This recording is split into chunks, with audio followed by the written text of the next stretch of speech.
অনেক শতাব্দী আগের কথা। প্রাচীন বাগদাদের ভোরের শহর।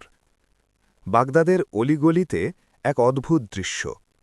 বাজারের কোণে বসে এক অন্ধ বৃদ্ধ ফকির।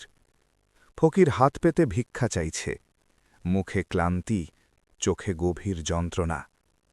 এক পথচারী তাকে 1 দিরহাম দিল। হঠাৎ ফকির তার হাত আঁকড়ে ধরল। ফকির বলল, দান তো দিলে, এবার একটা থাপ্পড় মারো। পথচারীর মুখে বিস্ময়, চারপাশের মানুষ থমকে তাকিয়ে আছে। ফকির কাঁদতে কাঁদতে বলল, না মারলে দান ফিরিয়ে নাও। লোকটি বাধ্য হয়ে থাপ্পড় মারল। ফকির চোখ তুলে দোয়া দিল। এই দৃশ্য দূর থেকে দেখছেন এক ব্যক্তি।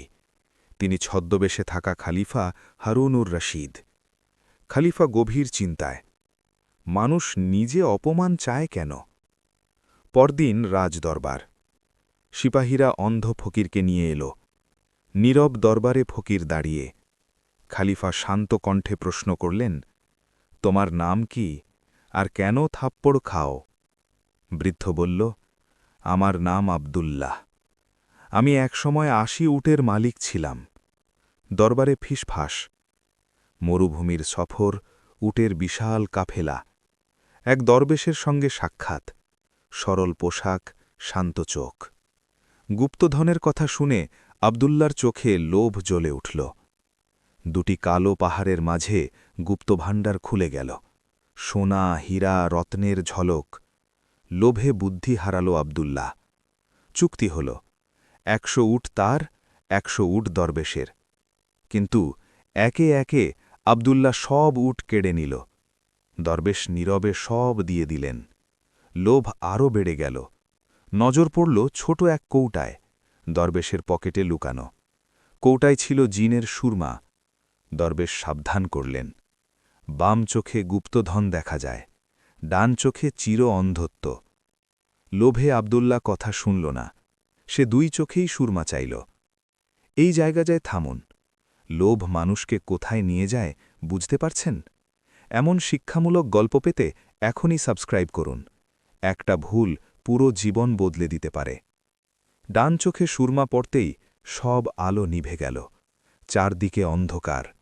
আব্দুল্লাহ অন্ধ হয়ে গেল। দরবেশ বললেন, লোভই তোকে অন্ধ করেছে। সব উট, সব সম্পদ হারাল। মরুভূমিতে একা পড়ে রইল। বর্তমান সময়। বাগদাদের বাজারে সেই অন্ধ ফকির। সে বলল, এই থাপ্পড় আমার শাস্তি। এটা আমার লোভের ওপর। মানুষ নীরবে শুনছে। খলিফা হারুনুর রশিদের চোখ ভিজে গেল। তিনি নীরবে মাথা নাড়লেন। আজ থেকে তুমি আমাদের অতিথি। তোমার গল্প মানুষকে শিক্ষা দেবে। মহলের আঙিনা। মানুষ ঘিরে বসে গল্প শুনছে। বৃদ্ধ বলল, লোভ চোখ ভরায় না, লোভ চোখ কেড়ে নেয়। শ্রোতাদের চোখে অশ্রু। এই গল্প যদি আপনাকে ছুঁয়ে যায়, একটা লাইক দিয়ে জানান।